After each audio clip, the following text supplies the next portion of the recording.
মরহুম শওকত মিয়া হাত ধরে শুরু হয়েছে, আমি তার সাথে ছিলাম সমস্ত প্রতিষ্ঠানের সমস্ত কাজকর্ম।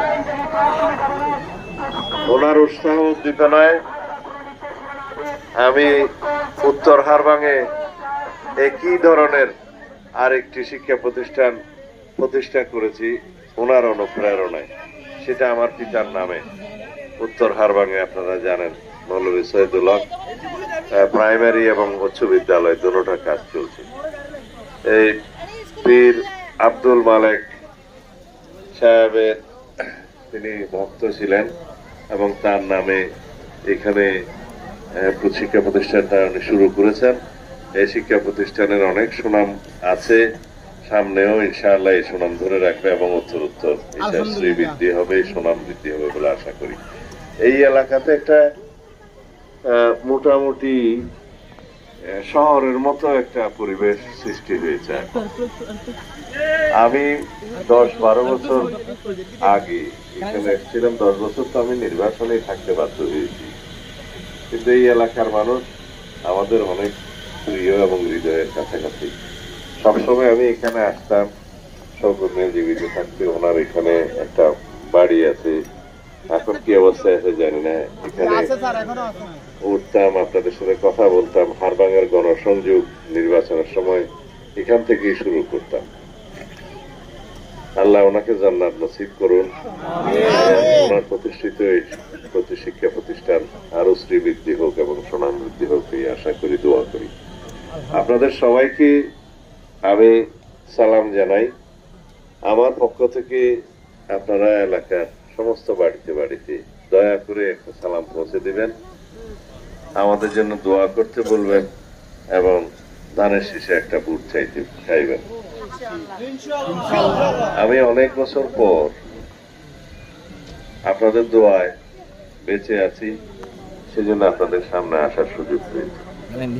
এই চকরিয়া, পেকুয়া, কক্সবাজার, কুতুবদিয়া, মহেশখালী সমুদ্র বন্দর, এগুলো নিয়ে আমাদের অনেক পরিকল্পনা ছিল, বাস্তবায়ন কিছু হয়েছে, বাকিগুলো হবে ইনশাআল্লাহ। এইটুকু বলতে পারি, আমাদের সামনের এই যে মহাসড়ক, কক্সবাজার চট্টগ্রাম মহাসড়ক, এইটা ইনশাআল্লাহ আগামী নির্বাচনের পরে আল্লাহ রাব্বুল আলামিন যদি আমাদেরকে রাষ্ট্র পরিচালনার সুযোগ দেন, আপনারা যদি সমর্থন করেন, তাহলে এটা 6 লাইনে উন্নীত হবে,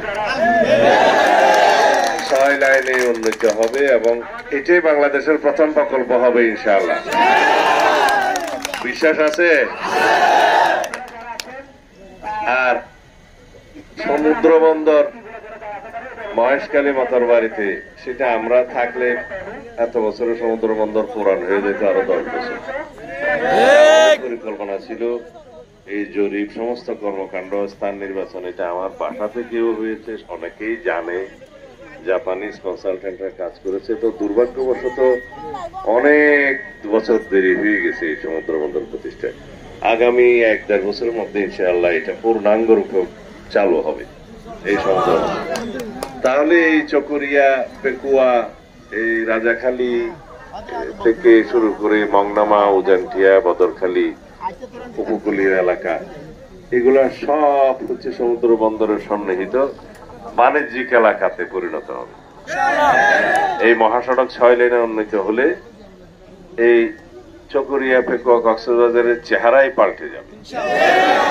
আপনারা সবাই দোয়া করবেন। আর ইউনিয়নের, হারবাং ইউনিয়ন হিসেবে যে সমস্ত উন্নয়ন পরিকল্পনা সমাপ্ত আছে অথবা যেগুলো আরো উন্নয়ন করতে হবে, মেরামত করতে হবে, এগুলো আপনারা পরামর্শ দিবেন, আপনারা নিজেরা তালিকা করবেন। বাস্তবায়নের দায়িত্ব ইনশাআল্লাহ আল্লাহ রাব্বুল আলামিনের ইচ্ছায় আমি পালন করতে পারব। এই বিষয়টা আছে তো, উন্নয়ন আমাদের হাত দিয়ে শুরু হয়েছে, জানি না কতটুকু এখন মেরামত হয়েছে বা এর বেশি কিছু উন্নয়ন বেশি হয়েছে আমি এখনো, কিন্তু এগুলো নিয়ে আপনাদের ভাবতে হবে না। এগুলো ছোটখাটো উন্নয়ন, এগুলো নিয়ে আপনাদের ভাবতে হবে না। যা আপনাদের করতে হবে যে আপনারা সবাই বসে পরামর্শ দিবেন, পরিকল্পনা করবেন, লিখে দিবেন, ইনশাআল্লাহ বাস্তবায়নের দায়িত্ব। আমি এখন যাই, গণসংযোগ করি, কারণ সবাই বলছে এখনো একবারও আসতে পারি নাই।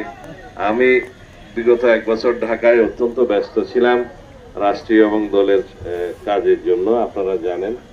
সেই জন্য আমি ক্ষমা প্রার্থী যে আপনাদের কাছে আরো আগে আসতে পারিনি, কিন্তু আপনারা আমাকে বরাবরের মতোই মাফ করে দিবেন।